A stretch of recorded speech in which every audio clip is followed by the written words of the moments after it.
I've been the production assistant running to get coffee. I've been the actor in front of the camera. I've stage managed live sports broadcasts. I've produced content. And I've been the person coordinating everyone else. Most people spend their entire career in one of those roles, and I've done each and every one of them. And what I've learned from each position completely changed how I approach building my business today. So let's break it down. I got my start in college. I went to Rutgers University, New Brunswick in Jersey. And I originally went to be pre-med. I wanted to be an OBGYN. And when I tell you those weed out courses did their job, they sure did. 10 plus years of school was not gonna cut it for me. My sophomore year, I found out about our vision through a mutual friend, and you didn't need to be a communication major to join. That was perfect for me. Any games that Big Ten Network, Fox Sports, or ESPN didn't come to cover themselves, we covered as a student production team. Our vision was a blast. Like, we covered all sports over at Rutgers. Softball, baseball, football, you name it, we covered it. And I took every shift that I could get. Honestly, sometimes I would even skip class to go cover a game. Like, that's how in it I was. And I did every single role. I was a camera op, in front of the camera, behind the camera, edited video packages, graphics, I directed, I replay operator. Like, literally, every single role that goes into a sports broadcast, I've done. When I was being onboarded at Our Vision, I was told that there was a program over at the Big Ten Network at their headquarters in Chicago. They take students from the Student U broadcast and they bring them to Chicago, they train them up, and if they want you, they offer you a package to start working there. So when I was a senior, it was my goal to apply and see what happens. And I actually was the first Rutgers student to get accepted to the BTN Now program. I did get offered a package. They wanted me to be part of the documentary department. I did end up turning it down. I wasn't ready to make a move, but I did spend an entire year in the New Jersey, New York, tri-state area, just taking on freelance gigs. I've done NHRA in Vegas. I've done UFC, Yankee Stadium, Barclays. I did a lot of sports. I did a lot of sports my first year out of college. 2018, a door opened for me to come out to LA, and I took it. That's when I started working in other areas of the entertainment industry, like reality TV, movies, events. It was a lot going on when I was in LA. And so all in all, just as a timeline to wrap it up, I graduated Rutgers class of 2017 with my degree in human resource management, a minor in sociology, and my certificate in multicultural competence. Went to Chicago, I went to Los Angeles, and then I ended up back in New Jersey, New York. Now, moving on to being a PA, the production assistant perspective. Being a PA taught me that you learn by watching everyone. Observation is a skill, because you come onto set and you want to rattle off everything that you know, you're gonna miss it. That 1% of the thing that you didn't know, you're gonna miss it, because you want to act like you were a know-it-all. Shut your mouth. Watch what's going on. I feel like being a PA is a great opportunity to see what every position does and how it works together for the overall goal of the shoot. Honestly, because multiple PAs get hired, everyone picks up the slack for each other. I spent a lot of time as a PA being in places I maybe shouldn't have been in. It's because I have an all access pass to everywhere. So why not explore? Why not check out the press box? Why not get onto the field? I constantly was everywhere. As long as the crafty table was full, everyone had water, and I wasn't ignoring messages from who's in charge of me, anything is fair game. Now, don't take my advice and get yourself in trouble and then say that I put you in trouble. Being a PA is an awesome opportunity to practice active listening.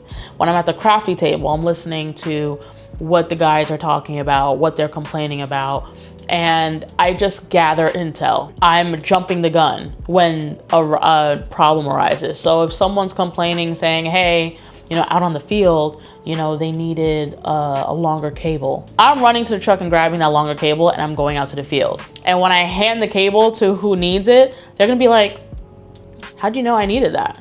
Or like, oh, thanks. My favorite way of connecting with people is working. I've gotten so many relationships, emails, extra opportunities because I was busy connecting with other people. So if you are looking to be a better PA, go above and beyond in any way that you can. Anytime people see me, I always look busy. Walk with like you have somewhere to be. Always seem like you're busy doing something. You may not be busy doing anything. You better look busy. Here is a secret you might not know. Craft service politics are real. Don't mess with someone's Diet Coke. Diet Coke is the number one, okay? Diet Coke and Slim Jims, don't play with the Diet Cokes and Slim Jims, okay? It's gonna be your job to go get the Starbucks order. Don't ask for a Starbucks order. What you need to do is ask to make the Starbucks order yourself. Either you do it on your app, or when you go into the store, you rattle off the order. Put that order in your Starbucks account. Accumulate the stars. That's your free coffee. Don't upset these people trying to get a coffee. Be encouraged, be excited to be there. Have a zest for life. It's long hours.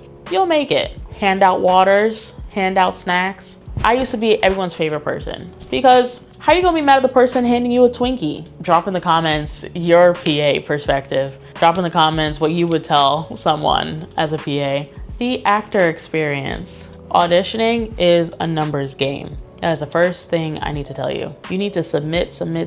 You can't win the lottery if you're not putting in your numbers. Submit it, forget about it. You're gonna drive yourself nuts wondering if they're gonna get back to you because the probability is that they're not. Sometimes you'll get a call back. Awesome, don't sit on it. I started stepping into red carpet corresponding. I was an extra. Central casting is how you become an extra on different TV shows. Now it's so easy to sign up with them, but back then, I went to that office in Burbank at 4 a.m. I kid you not. It was 4 a.m. and I was second in line.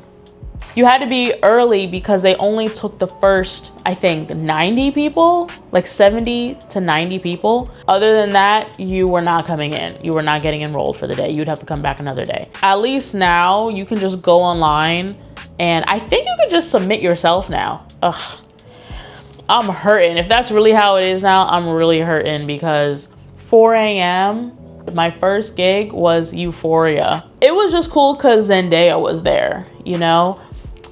It was season 1, so we didn't really know anything about the show. We just knew that she was there. Also, McSteamy from Grey's Anatomy. Come on. Let me stop. Hold on. I have a husband now. Relax. I actually chatted with him. I can only sleep for a few hours. Right. I hear you. He was so kind and he was talking to us. So I picked up some gigs in New York, New Amsterdam, and Orange is the New Black. You get paid. It's not a lot of pay. If you're not working, like you don't have a job, why not be an extra on some TV shows or movies? The thing about auditioning is that you will put your best foot forward and really think that you did such a good job and you'll be like, I'm a shoo-in, easy. And then you don't get chosen. And then you see the commercial you auditioned for on TV and you're like, that's who they went with? Is it back yet?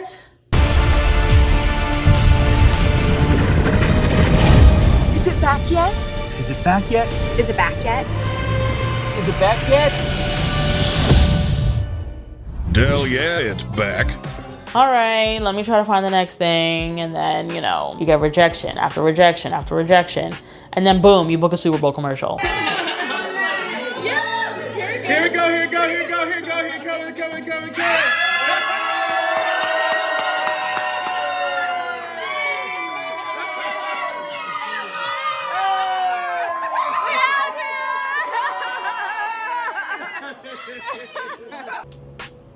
Where did that even come from?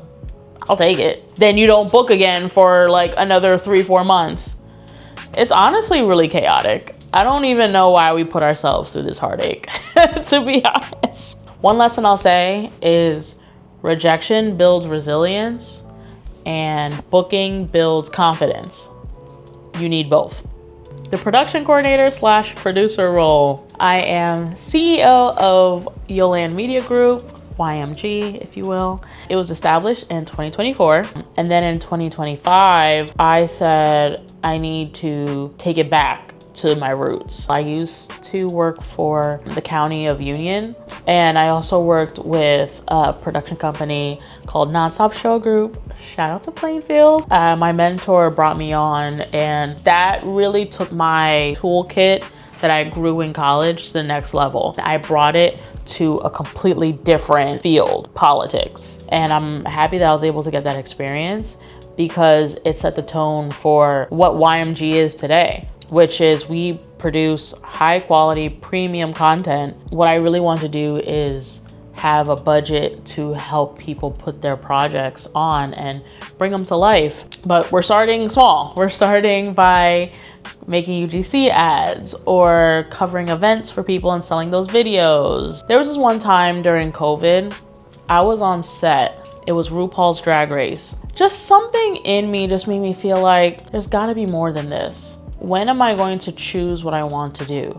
I couldn't shake the feeling I would get when I would be on sets and the talent would be in front of the camera having a great time. I felt like they were my peers. It's outside my comfort zone, I'll be honest. I slowly but surely stopped taking less and less PA gigs, and I started taking more in front of the camera. In 2024, I got reintroduced to UGC, and UGC content is user-generated content. And that's pretty much what we see as ads nowadays because regular ads don't convert the same anymore. So for the whole year of 2024, I was creating UGC content for brands, man on the street interviews. I did shoots at home with really aesthetic shots, really gave personalized stories to selling products. As my first time taking UGC content seriously, I definitely made at least 4 figures. That's what production coordinating and producing looks like for me right now. As you can see now, I'm working on my personal brand, hence this video, but I'm looking to just really gather everything that I've learned and package it up and serve you guys, serve people who need this information and know how they can make a career for themselves. Don't wait for someone to give you an opportunity. Go out and do it yourself. You have an iPhone, like you can shoot a proof of concept and get an audience for it. Do some damage before you collaborate with any large entity. Come on, you can do it. Like nothing's holding you back anymore. Now, how does all this apply to you? I would say you don't need to do what I did, but you do need to learn from multiple perspectives when it comes to this industry. I'll give you an example. When I'm editing down sound bites, sometimes people go on a long run-on sentence and I can't find a place to break. Who wants to hear this long run-on sentence? We live in a day and age where we're scrolling, constantly scrolling. You need to say what you're saying quickly. I'm trying to get somewhere quickly, so I keep your attention, but I'm still engaging you.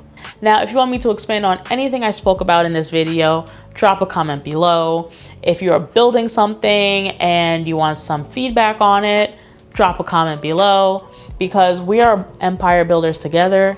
Listen, there's enough space for everybody to eat. So let's lock arms, let's collaborate, and let's make it happen, okay? I'll see you in the next video, Empire Builders.